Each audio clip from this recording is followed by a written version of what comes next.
வணக்கம், இது உங்கள் தமிழ் மெனு சேனல். நான் ஃபிலோ பாரதி. இன்றைக்கி நம்ம கிச்சனில் ஒரு சட்னி ரெசிபி தாங்க பார்க்க போகிறோம்.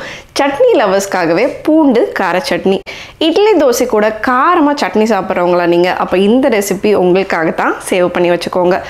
கொஞ்சம் வித்தியாசமாக பூண்டு கூட எள்ளு சேர்த்து நல்லா காரமாக நல்லா புளிப்பாக அதை பேலன்ஸ் பண்ணுற மாதிரி கொஞ்சமாக இனிப்பு சேர்த்து பூண்டு கார சட்னி எப்படி பண்ணுறதுன்னு பார்க்கலாம் வாங்க.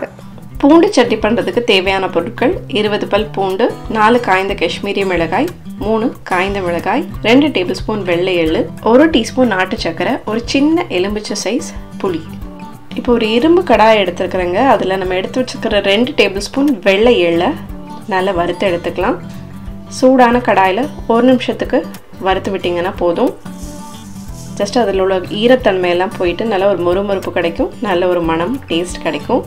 அதே சட்டியில் ஒரு டேபிள் ஸ்பூன் எண்ணெய் சேர்த்துட்டு பூண்டு பற்களையுமே நல்லா வதக்கி எடுத்துக்கோங்க.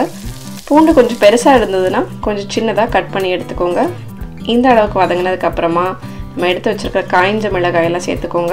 நம்ம எடுத்து வச்சுருக்க புளியுமே இதில் இந்த எண்ணெய் சட்டியில் நல்லா வதக்கிட்டு சேர்க்கும் போது அந்த சட்னியோட டேஸ்ட் இன்னுமே நல்லாயிருக்கும்.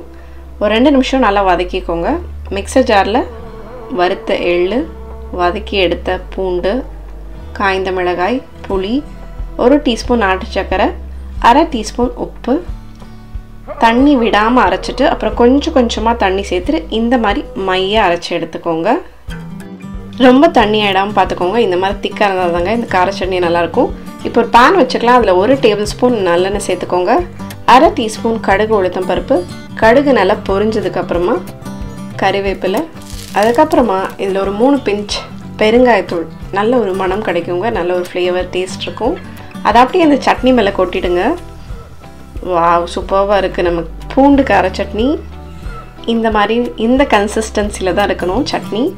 தோசை, இட்லி எல்லாத்துக்குமே செமையாக இருக்கும். இன்றைக்கி தோசையோட டேஸ்ட் பண்ணிடலாம். வாவ், நல்லா காரமாக புளிப்பாக லைட்டாக ஒரு இனிப்பு, நல்ல ஃப்ளேவர்ஃபுல்லான சட்னிங்க. கண்டிப்பாக ட்ரை பண்ணி பாருங்கள். மீண்டும் சந்திப்போம். நீங்களும் சமைக்கலாம்.